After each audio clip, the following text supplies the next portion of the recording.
Hey guys, in this video I'm going to go over how Hurricane Ian affected my backyard farm, and I actually wasn't here for it, so I came back to all this mess.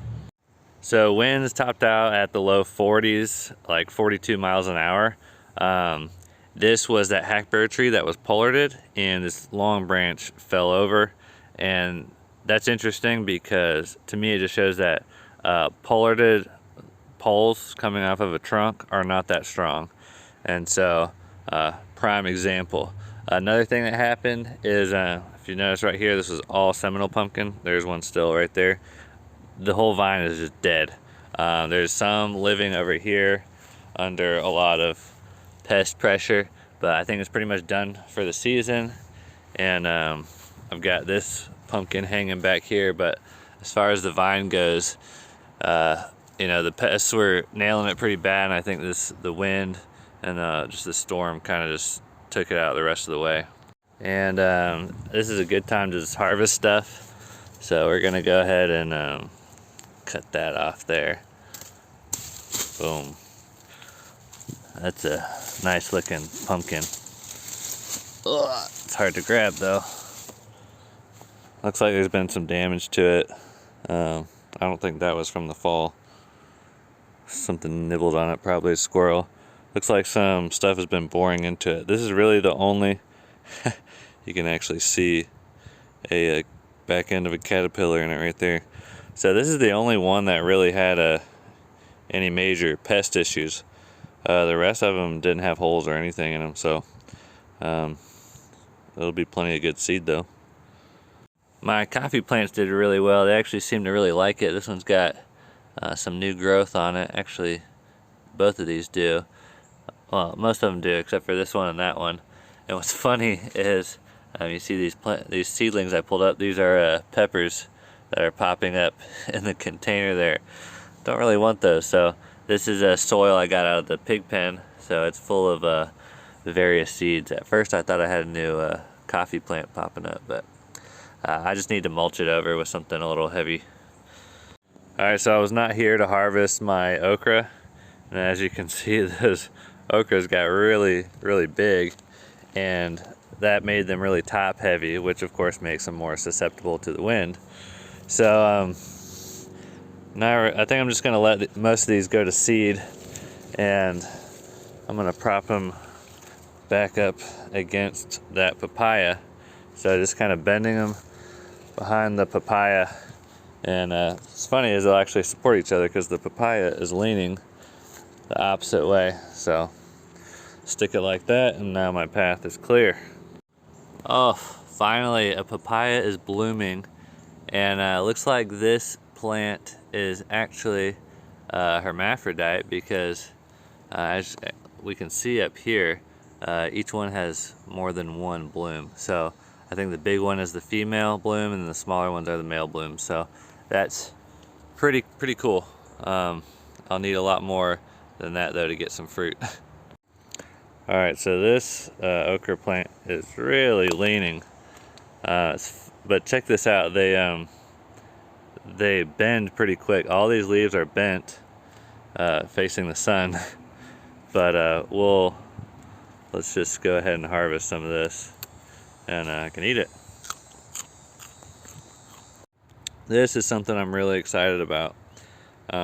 We've got a red okra going, so I'm probably not even going to harvest any because it's so late in the year, but I'll let these go to seed. Alright, so all this Everglades tomato is just going nuts. It's a mess.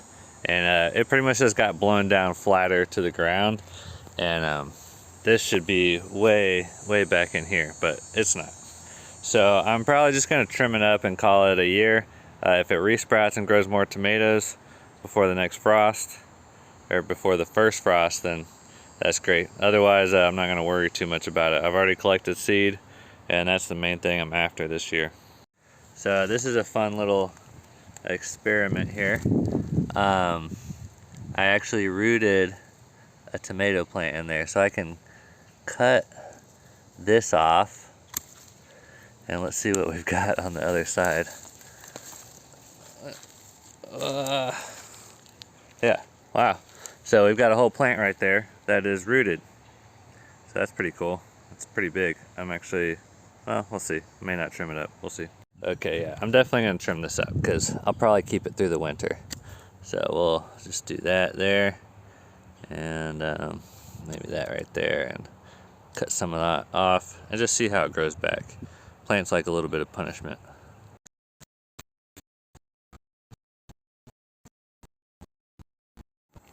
So some of my canna lily fell down, so I've already chopped that up.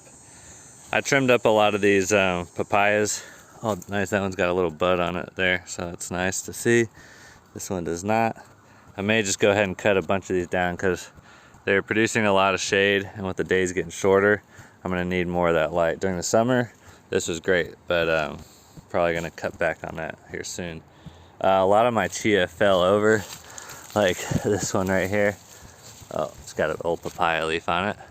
But it's funny, they very quickly turn up and start growing back up, even though it's like a 5-foot long chia plant.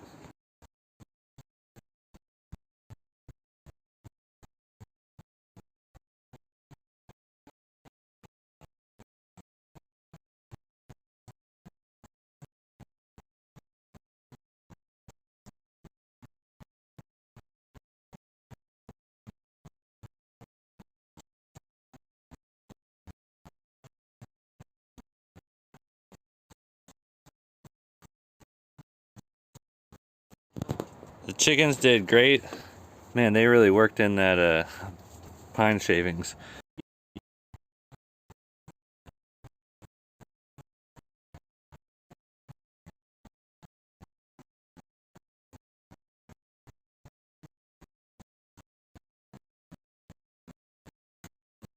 My cover crop really seemed to like it, especially the black-eyed peas. That's these guys right here, and we've got some oats and a lot of just weeds coming in, which is fine. I'm totally fine with weeds, but there's some daikon radish doing Okay, decent. this is something funny. And it's just This coming is up. that Sweet potatoes, that huge cucumber I was took saving off quite for a bit, seeds, so that's nice. and there's to some see. seeds in here, and But yeah, so there's looking also good. a lot Ready, of just getting ready for some put some chickens and on whatever here. else in here as well. So I'll probably take some of these seeds out and rinse them. But so this is something I didn't definitely for sure expect some to mature seeds survive right the winds. and the whole this plant is a moringa just cane. dead.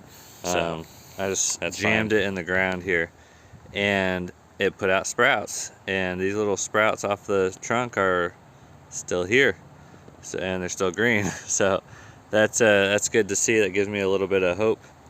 Here, let's see here. Okay, and so. all right, there should be somewhere. So that's pretty cool, and hopefully they grow into real trees and make it through the winter. There were two in here. I wonder if they're both on the ground now. There's that one. There's another one though. I mean, that's not a very productive bush. It's only, oh, there, that's, okay, that's one, and then there's the other one right there. Cool. Still green. I'm waiting for him to turn yellow.